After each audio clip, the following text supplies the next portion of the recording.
ದೃಶ್ಯಗಳು ಬರ್ತಾ ಇವೆ.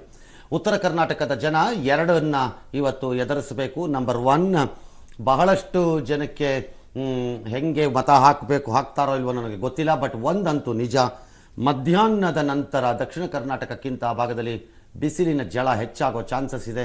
ಹಾಗಾಗಿ ಆ ಮತಗಳ ಮೇಲೆ ಪರಿಣಾಮವನ್ನು ಬೀರಬಹುದು, ಅಥವಾ ಆ ಭಾಗದ ಜನರಿಗೆ ಅದು ಹೊಂದಾಣಿಕೆ ಆಗಿರೋದ್ರಿಂದ ಆ ವಾತಾವರಣ ಅದು ಯಾವುದೇ ರೀತಿಯ ಪರಿಣಾಮ ಬೀರದಿರಬಹುದು.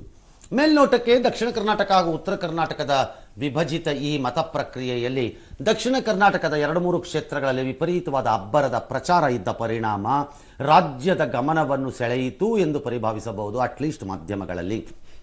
ಅದು ಬಿಟ್ಟರೆ ಈ 14 ಕ್ಷೇತ್ರಗಳಲ್ಲಿ 3 ಕ್ಷೇತ್ರಗಳು ಸುಮಾರಾಗಿ ಜನರ ಗಮನವನ್ನು ಸೆಳೆಯುತ್ತೆ, ಯಾವ ಅನುಮಾನವೂ ಇಲ್ಲ. ಅದರದ್ದೇ ಆದಂಥ ಹಲವಾರು ಕಾರಣಗಳಿಗೆ.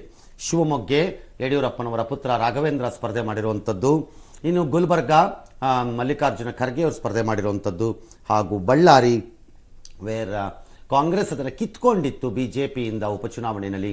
ಈಗ ಅಲ್ಲಿ ಮತ್ತೆ ಪುನಃ ಅದನ್ನು ಕಿತ್ಕೊಳ್ಳೋಕೆ ಟ್ರೈ ಮಾಡ್ತಿದ್ದಾರೆ ಉಗ್ರಪ್ಪನವರು, ಅಲ್ಲಿ ಪ್ರಯತ್ನವನ್ನು ಮಾಡ್ತಾ ಇರುವಂಥದ್ದು. ಈ 3 ಕ್ಷೇತ್ರಗಳ ಜೊತೆಗೆ ಇನ್ನು 11 ಕ್ಷೇತ್ರಗಳು ಇವತ್ತಿನ ಈ ಮತ ಹಬ್ಬದಲ್ಲಿ ಪಾಲ್ಗೊಳ್ತಾ ಇವೆ. ಉತ್ತರ ಕರ್ನಾಟಕದ ಬಹುತೇಕ ಜನ ಬೆಂಗಳೂರಿನಲ್ಲಿ ನೆಲೆಸಿರೋರಂತೂ ನಿನ್ನೆ ರಾತ್ರಿಯಿಂದಲೇ ಒಂದು ರೀತಿ ಗುಳೆ ಹೊರಟಂಗೆ ಕಾಣಿಸ್ತಾ ಇದೆ. ಬಸ್ಗಳಲ್ಲಿ ದಾವಣಗೆರೆಗೆ, which is hardly around 200 kilometres ನನ್ನ ಲೆಕ್ಕಾಚಾರದಲ್ಲಿ, ಬೆಂಗಳೂರಿಂದ ದಾವಣಗೆರೆಗೆ ಐ ಬಿಲೀವ್ ಪ್ರೈವೇಟ್ ಬಸ್ ಆಪರೇಟರ್ಗಳು 1200 ರೂಪಾಯಿ ಚಾರ್ಜ್ ಮಾಡಿದಾರಂತೆ ನಿನ್ನೆ ರಾತ್ರಿ.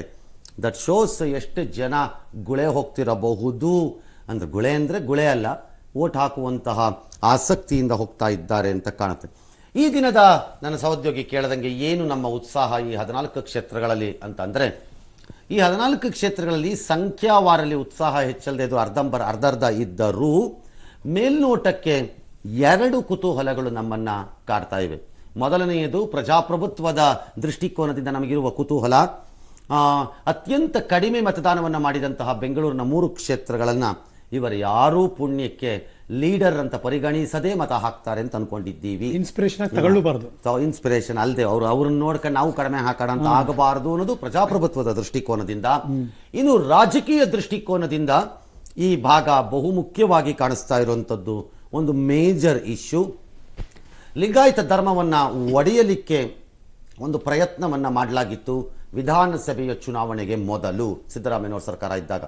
ಆದರೆ ವಿಧಾನಸಭಾ ಚುನಾವಣೆಯಲ್ಲಿ ಅದಕ್ಕೆ ವಿರುದ್ಧವಾದ ಉತ್ತರ ಬಂದಿತು ಎಂದೇ ನಮ್ಮೆಲ್ಲರ ಲೆಕ್ಕಾಚಾರ. ಬಹುತೇಕರು ಅಲ್ಲ ಅಂತಾರೆ, ಬಟ್ ಕೆಲವರು ಹೌದು ಅಂತಾರೆ. ಹಾಗಾಗಿ ಈಗ ಮಗದೊಮ್ಮೆ ಅದೇ ಟೆಸ್ಟ್ಗೆ ವಾಪಸ್ ಬರುವಂಥ ಚಾನ್ಸಸ್ಸು ಕಾಣಿಸ್ತಾ ಇದೆ. ಅದು ಏನು ಮಾಡುತ್ತೆ, ಆ ಧರ್ಮ ವಿಭಜನೆಯ ನೆನಪುಗಳು, ಕಹಿ ನೆನಪುಗಳು ಅಥವಾ ಡ್ಯಾಶ್ ಇನ್ನು ಉಳ್ಕೊಂಡಿಲ್ವಾ ಅನ್ನೋದನ್ನು ಗಮನಿಸಬೇಕು.